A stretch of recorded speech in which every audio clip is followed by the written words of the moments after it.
न मन्त्रं नो यन्त्रं तदपि च न जाने स्तुतिमहो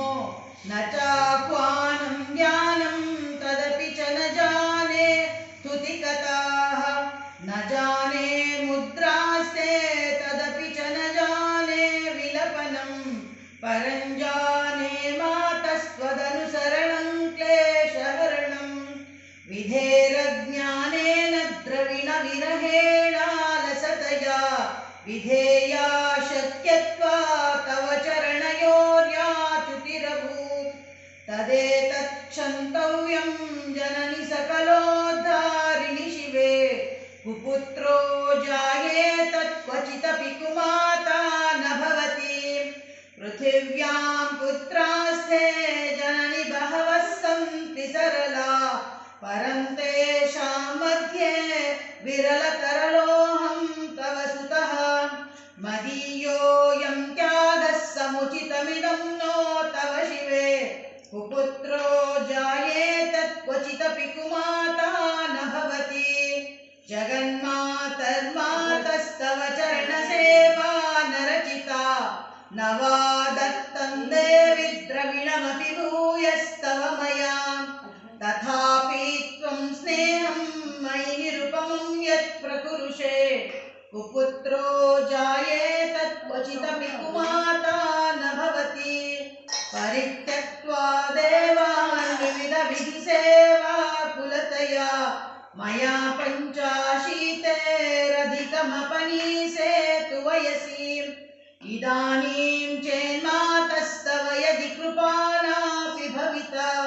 निरालम्बोलम्बोदरजननि गय्यामि शरणं श्वपाको जल्पाको भवति मधुपाकोपमगिरा निरातङ्को रङ्को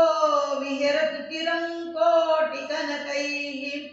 तवापर्णे कर्णे विशतु मनुवर्णे फलमिदं जनः को जानीते जननि जपनीयं जपविदौ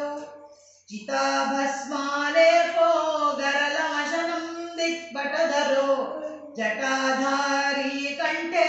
भुजगपतिहारी पशुपतिः कपाली भूतेषु भजति जगदीशैकपदवी भवानि त्वत्पाणिग्रहणपरिपाटी फलमिदं न मोक्षस्याकाङ्क्षा न च विभववाञ्छा विचन मे न विज्ञानापेक्षा शशिमुखि सुखेश्च विन पुनः अतस्त्वां संयाचे जननि जननय्या तु मम वै मृडानि रुद्राणि शिव शिव भवानीति जपतः नाराधितासि विधिना विविधोपचारैः किं वृक्षचिन्तनपरैर्न कृतं वचोभिः श्यामे त्वमेव यदि किञ्चन मय्यनाथे दत्से कृपामुचितमम्ब परं तवैव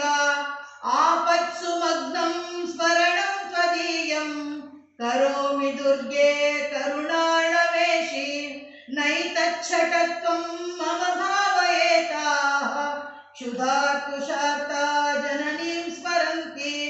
जगदम्ब विचित्रमत्र किं परिपूर्णा करुणास्ति चेन्मयि अपराध परंपरा कृतं मयि माता समुपेक्षते सुतं मत्समः पातकी नास्ति पापग्नि त्वत्समानहि एवं ज्ञात्वा महादेवी यथा योग्यं तथा कुरु यथा योग्यं तथा कुरु।